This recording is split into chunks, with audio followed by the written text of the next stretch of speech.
It's a little harder watching conservatives basically say, yeah, we're going to take a 180 on every principle that we believed in now in this new era in order to stay relevant. Charlie Sykes is a consistent voice of reason and integrity from the conservative right at a time when our politics and society has been turned upside down. You know, that's why I call myself a contrarian conservative, because what we thought of as the conservative movement bears little resemblance to what you're seeing from the Republican National Committee these days. Sykes is also one of the nation's most perceptive political commentators of any political orientation. On his radio show for over 2 decades, in his role until quite recently as editor-in-chief at The Bulwark, in his MSNBC columns and appearances, and in his prescient book, published just a few confounding, exhausting years ago, How the Right Lost Its Mind. The trajectory that I was writing about in 2016 and 2017 has just accelerated. As a contrarian, Sykes does not spare himself and other more traditional conservatives for helping to pave the way during the 1990s and early 2000s for the rise of MAGA populism. I had been a conservative critic of mainstream media bias for many years, and it suddenly was occurring to me that we had succeeded in not just critiquing the liberal bias, but in destroying the credibility of fact-based media altogether. A privilege to speak with Charlie Sykes on this episode of The Purple Principle, podcast on the perils of polarization. I'm Robert Pease, and this is the first of several conversations from the recent Principles First Summit in Washington, D.C. Principles First is an organization dedicated to conservative principles over partisan politics, and in today's environment, that's an indie-minded position worthy of attention. The conference has now grown to be a substantial critique of the Trump-dominated CPAC convention a few miles away that very same weekend. Featured speakers at this year's event included former Trump White House Communications Director Alyssa Farah Griffin. People who saw him in the most important decision-making environments have spoken to the fact that he is unfit and that he poses a threat to democracy. And 2024 GOP presidential candidate Asa Hutchinson. And yet we have a major candidate that wants to withdraw, wants to isolate the United States of America, put a ring around the United States of America. Another former Trump White House official, Cassidy Hutchinson, no relation. She's the author of the best-selling memoir, Enough. If you disagree with anything he says, it doesn't matter if you're a Democrat or a Republican, you're automatically the enemy to him, and he will. Michael Steele, former Republican National Committee chair. Over time, we would watch Republicans lose their voice on things that mattered as they bent the arc of the party towards the baser motives of one man who was neither a Republican nor a conservative. And our guest this episode, Charlie Sykes. I'm sorry, but I think January 6th was a dress rehearsal. Does anyone in this room think that Donald Trump will graciously concede defeat in 2024? Sykes has a facility with language usually wielded by novelists and playwrights, but his narratives address the ongoing tragedy of our politics.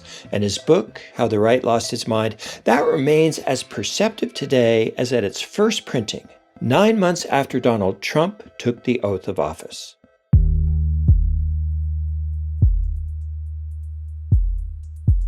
Well, you could update it every month at this point. I mean, we updated it the year afterwards with a paperback edition. But you're right.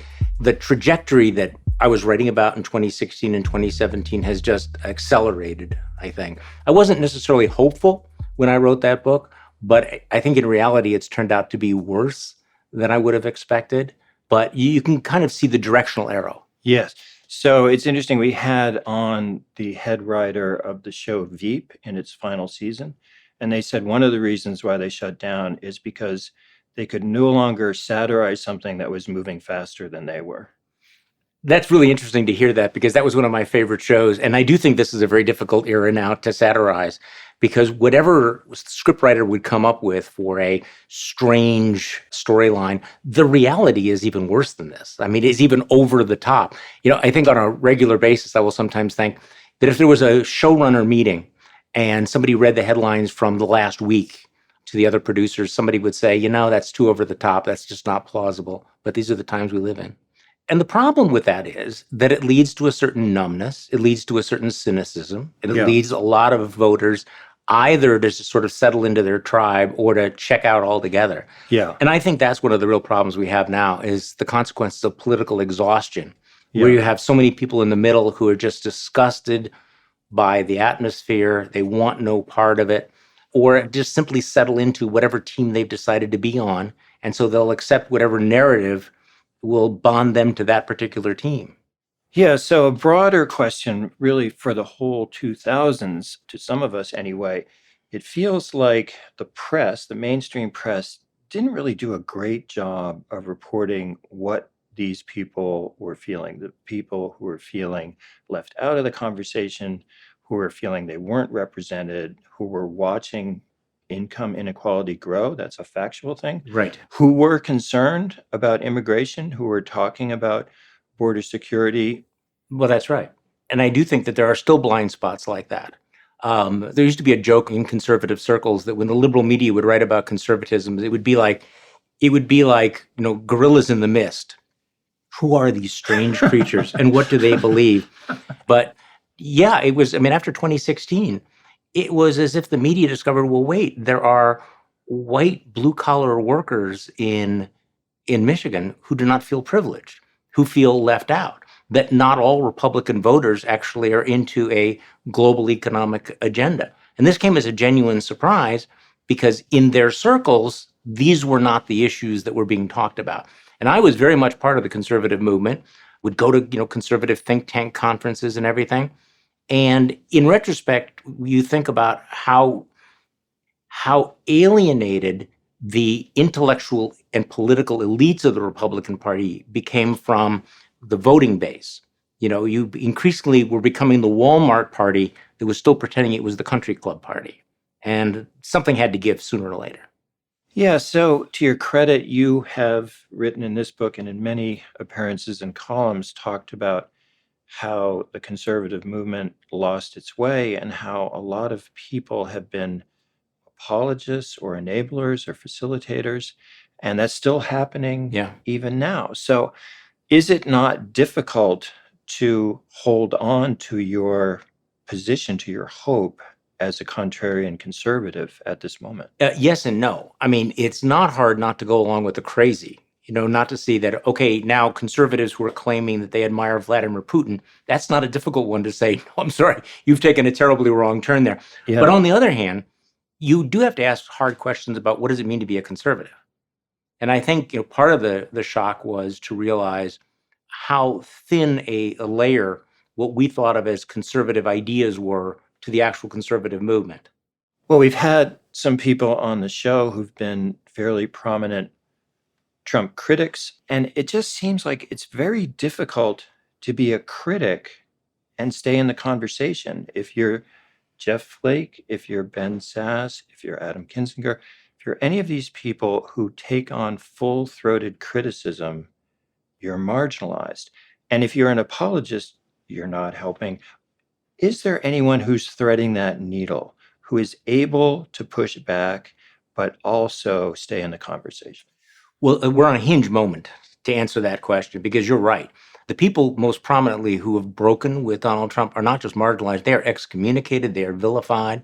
You look at the Republican Party, Liz Cheney is cast into outer darkness, and Elise Stefanik is a rising rock star in the Republican Party. Yeah. These are the choices. Yeah. You mentioned Jeff Flake, United States Senator from Arizona, completely eclipsed after he broke with Trump. And now the Republican Party is prepared to nominate Carrie Lake, one of the most egregious election deniers, to the United States Senate. So, yeah, it is very difficult. And I do think that you've pinpointed exactly why so many conservatives have gone along with this, because they want to be part of the conversation. I do think that there are people in the center right who are making an effort to do that. But what they're doing is, I think they're kind of waiting for the fever to break, waiting for the Trump wave to pass. And it's not going to pass easily. But you and I are talking today at the Principal's First Conference here in Washington, D.C., and it's sold out downstairs. There are, more than 700 people from all over the country. And you look at the panels, the people who are speaking, they represent some of the most prominent conservatives, influential conservatives of just the past few decades. These are the kinds of people that would have normally shown up at something like CPAC, but are now cast out.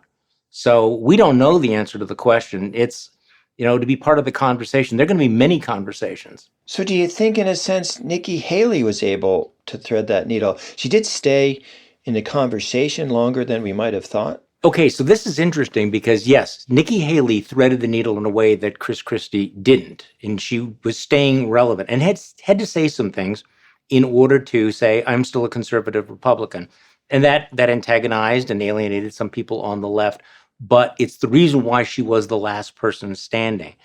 But also, what you're seeing is that having made this effort to thread the needle, it's still not enough to turn the Republican Party off the path that it's chosen.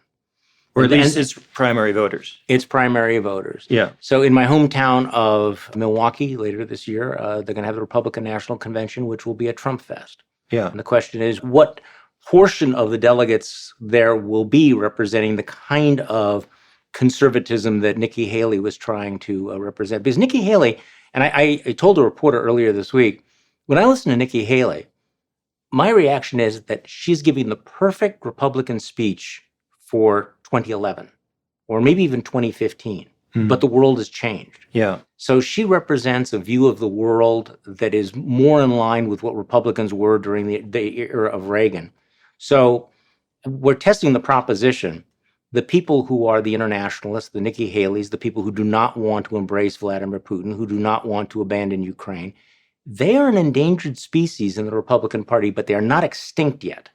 And so that's one of the areas where you're still seeing a debate where you have members of the Senate and Congress and in the House who are willing to speak out in favor of our leadership with NATO, and they have not yet been completely excommunicated. Yeah. Another guest we had on the show, Will Hurd, three-term congressman from Texas, former CIA agent, very articulate, really had the perfect background for our age, cybersecurity. Yep. So people like Haley, like Will Hurd, how do they stay in the conversation? So many more reasonable, more centrist, moderate Republicans have decided not to run, not even contest a primary. Right. That seems unhealthy for the party in aggregate if all of them reach that decision. Well, let me just go with the question of how it seems unhealthy. So not only is it unhealthy, but I think it's going to have long-term consequences for the bench of the Republican Party. The brain drain from the Republican Party is or ought to be quite alarming. In my home state, one of the brightest young rising stars in the Republican Party was Congressman Mike Gallagher. Very well thought of, really kind of a mainstream Republican who had to make his compromises along the way. But he announced a few weeks ago that he's not running for re-election. And if you have people like Mike Gallagher who are saying, you know what, I just don't want to be part of this anymore, what is this party going to look like 20, 30 years from now? In order to be a young Republican who wants to be in public office and win a primary, think of the things you have to say. Think of the litmus test you have to pass. Think of the gauntlet you have to go through with Donald Trump and MAGA. And then imagine, what are the Republican caucuses going to look like? What are the legislatures going to look like? What are the consequences going to be 20, 30 years from now? The people who decided, I don't want to be part of that, I'm not going to go into a career in politics, versus the people who, may have been aroused in opposition to it. But I think that you're in the process right now, even as, Trump dominates the party, he's also in the process of purging the party. And this is a party that is eating its young. And that seldom works out well for a political party. Well, then let's talk briefly about third-party potential. Obviously, with our electoral college system, it's very difficult at presidential level to run third-party and not be a spoiler. No Labels is saying it has the capacity to put a bipartisan ticket on the ballot in every state. Is that the best use of 70 million centrist dollars in U.S. politics right now? Yeah, I mean, the short answer to your question is no. This third-party presidential candidacy is not the best use of that money. Now, having said that, I understand the appeal of people who are saying, Americans are disgusted by the binary choice and they want a third choice. I mean, I get that. Sometimes I feel that they're speaking to people like me who are political orphans. On the other hand, The reality is that in our system, the third party can only play the role as a spoiler. And I think that as it's playing out right now, they pitched this to one candidate after another. They pitched it to Larry Hogan, and Larry Hogan looked at the numbers and said, yeah, no, maybe I'll stay home in Maryland. They pitched it to Joe Manchin. Joe Manchin said, no, I'm not going to take that third party run. Because I think they understand, those candidates, they understand that if they do this, they will just simply reelect Donald Trump. And so they're not willing to do that. And by the way, I think it's crucial to have two rational political parties in America. I mean, there are people in the Never Trump movement who basically say, we all have to become Democrats, just vote Democrats up and down. Well, the answer to extreme tribalism is not to go for tribalism light. The country is not going to do well if the Republican Party continues on the path that it's on. So there are things that can be done. There are other reforms like ranked choice voting and electoral reforms that I think might address this. I'm sure you've talked about this a lot. Yeah. But the third party presidential bid is just a non-starter. Yeah. Well, let's talk about ranked choice voting and opening primaries. This will be a record year for the number of state level ballot initiatives. In some cases, states are just doing step one, trying to open the primaries. In other states, they are trying to replicate the Alaska model. Alaska passed that ballot initiative in 2020, reelected Peltola Murkowski, but also a very conservative governor. And then the RNC and Trump came out against ranked choice voting. But there's still energy in those states. So do you think realistically in the next 10, 20 years, if they could replicate the Alaska model or part of it in 5 or 6 swing states, that would have an effect in Congress? I would hope so. Yes, if you replicated it, it would have a significant effect. It would change the political incentive structure rather dramatically.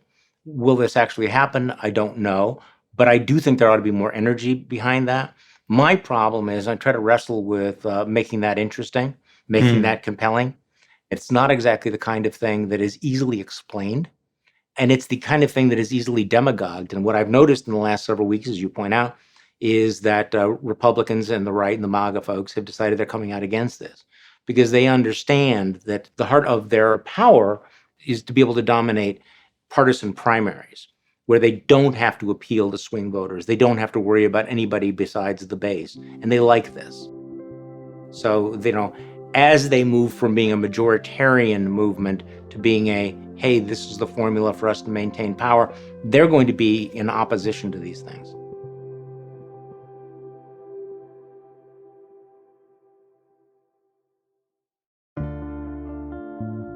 We're speaking with MSNBC columnist Charlie Sykes this episode. He's the author of How the Right Lost Its Mind. It's heartening to hear his endorsement of ranked choice voting and other electoral reforms that will be on the ballot in a record number of states in 2024. We'll be producing an extended series on those ballot measures that's in states like Nevada and Idaho, also in the District of Columbia. They're all seeking to emulate the Alaska reform model. We'll also be reporting on the effort in Alaska to repeal the election reform that many states now look to as a way of depolarizing our politics. Of course, we'll also be keeping an eye on elections at all levels. Will voters turn out with congressional and White House approvals near an all-time low? I quoted a few of our past guests on the subject of swing voters and asked Charlie Sykes what voters are going to make the difference in these 2024 elections. I think the key in politics now is targeting that disaffected centrist voter. That in fact, right now, it is the center-right voter it remains conservative, is not enamored of the Democratic Party, does not want to vote for Joe Biden, but needs to be given the permission structure to say, but that doesn't mean you have to vote for Donald Trump again. You don't need to go along with this. I think that downstairs you have a lot of those people. That right now in states like Michigan and Wisconsin, the election is going to be decided by those suburban Republicans who are still conservatives and still want to be treated with respect, who may vote Republican up and down the ballot, but will not vote for Donald Trump. And I think those are the key constituencies. And again, I think that there are people in the Never Trump movement who believe that the formula is simply, let's all become liberal Democrats. Let's, explain to people why they should, in fact, all be liberal Democrats, as opposed to, what they have been their whole lives because people change identity. I don't think that that's necessarily effective. I don't think that you're going to convince people about that. So I've tried to focus more on, look, if you are a conservative, if you have ever believed in conservative values, what's happening right now is not conservatism. Remember when you said America was an exceptional nation, when you believed that character matters, when you talked about the importance of the Constitution and the experiment of the founders. What's happening now is not what you were talking about. And so I think that's the big question is, how do you make an alliance, a temporary alliance with people on the left without necessarily surrendering your principles again in order to pander to that? Keep in mind that right now, the center right is, I think, still the pivotal votes in America. And there's not a big group, but it could be decisive. 3 to 5% in the swing states could make the difference. Yeah, it certainly did in the last election. So let's not leave the Democratic Party unscathed here. We had Sarah Longwell, your former colleague at the Bulwark, on the show 3 years ago talking about the 2022 elections. And really, the contours of all the races are the same to me, which is, can Democrats put up broadly appealing candidates that can pick up swing voters who don't like these super Trumpy candidates who are well outside the mainstream and who are likely to say really crazy things during the course of the election? A few months before that, we also had Thomas Edsall on the show, the New York Times columnist, longtime observer of the Democratic Party. I think the Democrats remain a rational party, and the Republican Party has become an irrational party. And democracy in a two-party system has very hard time surviving in a polarized context. The burden then falls on the rational party to do something to lessen it. And I think the Democratic Party should take steps to reduce the sense of threat that it poses to many Republicans, to just try to turn the temperature down. Do you feel that any of that advice offered here by Sarah Longwell, by Thomas Edsall, has been taken up by the Democratic Party in the past couple of years? Yes, but it's a mixed record. And I agree with Tom Edsall completely on that. I also agree with Rui Teixeira, who has been trying to sound the alarm, saying, Democrats, if you notice, you're losing the working class, not just the white working class, but also the black working class. What is it you are doing that is alienating these voters? There hasn't been as much introspection along those lines as there ought to be, because it's not all Fox News' fault. I think the Biden folks understand the need to do this, to moderate. But the fact is that, as other commentators other than me have pointed out, the Democrats are still dominated by a very liberal elite, a younger elite that speaks a different language than you would find, say, in a Union Hall in Western Michigan. And they have to find a way to do that. But I completely agree that right now, this is not a time for the Democrats to indulge their ideological id, because there's too much at stake here. And I think this is one of the things, the conversation I have with Democrats sometimes is that if you believe that we face an existential crisis, perhaps you ought to act like we face an existential crisis, as opposed to thinking that we're still debating the issues like we did in 1996, because that debate is not front and center. That is not what is at stake in 2024 anymore. Yeah. Well, it is interesting how the extreme voices get attention. I do want to talk a little bit about political identity. Some of the guests we've had on the show whose comments have really resonated with us are not actually in politics. They're neuroscientists, they're neuropsychologists, and they do talk to the political moment and warn people that when you arouse someone's identity, no matter how strong your argument, they are never going to change. But it's through attacking that we get clicks, that we get views. So is there a fundamental conflict between the business models that keep publications alive and the ability to bring people together? Yes. And I think that that's a really key point, because for a lot of the media, and particularly the ecosystem on the right, it is all about, handing out a stronger form of meth, giving people the stronger dopamine, keeping them more and more outraged. And how do you get them more and more outraged? Well, you vilify the opponent. You say the opponent not only is wrong on, say, marginal tax rates, but they hate you, they hate God, they hate America, they hate all things that are good. And so at that point, when you have that mutual contempt, how do you have a dialogue? Yeah. So when did your alarm bells go off on social media that, obviously in 2016, there was, a big dump of data from Facebook that was weaponized by the right. But it seems like some of the indications were there far earlier. Yes, and in retrospect, that's obvious. But I don't think that I really was thoroughly alarmed until 2016 because I thought it was under control. So I had a conservative talk radio show for 23 years in Wisconsin during this transition. And so I would hear, people were spreading rumors and everything or bogus stories, and they would come to me sooner or later. And for years, I would always be able to push back against, Uncle Otto's email that said, there were dead bodies stacked up in Hillary Clinton's basement or something like that, and say, no, that's not true. In the naive belief that conservatives wanted to be credible, that if they squandered their credibility, that this would be a bad thing, that they would want to tell true things. And for many, many years, that was the case. People would say, well, thank you. Or they would say, how about this story about this? And I would say, all right, I know you want to believe that. I said it more gently than that. But, here's the story from the Washington Post or NPR or Newsweek with the actual facts. This is what actually happened. And up until 2016, people would go, okay, we know you, Charlie. We listen to you every day. We know you share our values. And yeah, we don't want to spread misinformation. Starting in 2016, it became harder and harder to push back against the false stuff because people were saying, well, I don't care what's in the New York Times or the Washington Post or NPR or Newsweek. Those are liberal rags. And so these hermetically sealed alternative realities were becoming impenetrable. And I had people that I had known for many, many years who I'd actually gone through the fact check with, and they just decided they didn't care anymore. Yeah.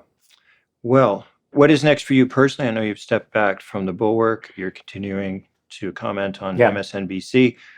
Any thoughts of updating the book or starting a new book? Well, what I want, at a certain point, I think it's important I'm obviously going to stay very, very much engaged. I intend to continue to write, I continue to speak, be very involved. I understand what the stakes are this year. But I also think that it's sometimes important to step away from the daily fire hose because you can just get caught up in, every single outrage. You can become numbed by it. You can become cynical and you might lose the pattern. And I guess that's a fancy way of saying, I'm still trying to figure this out, where we're going. Yeah, maybe there's a little bit of consolation in that we're not alone, that it's happening in so many other places around the world. Right. What we're experiencing is global. It's therefore not contingent on one thing or one personality necessarily. I mean, I think Donald Trump has had a tremendous impact on all of this, but this doesn't go away when he disappears from the political scene. And you're seeing it all around the world. You are seeing a fundamental testing moment for liberalism versus illiberalism. There's an attack. There are illiberals on the left and illiberals on the right. And liberalism is really under siege. Yeah. Well, thank you so much for joining you. It's been us, a wonderful edifying conversation. us in your book, your columns, and on your appearances. We'll be watching and reading. Well, thank you very much.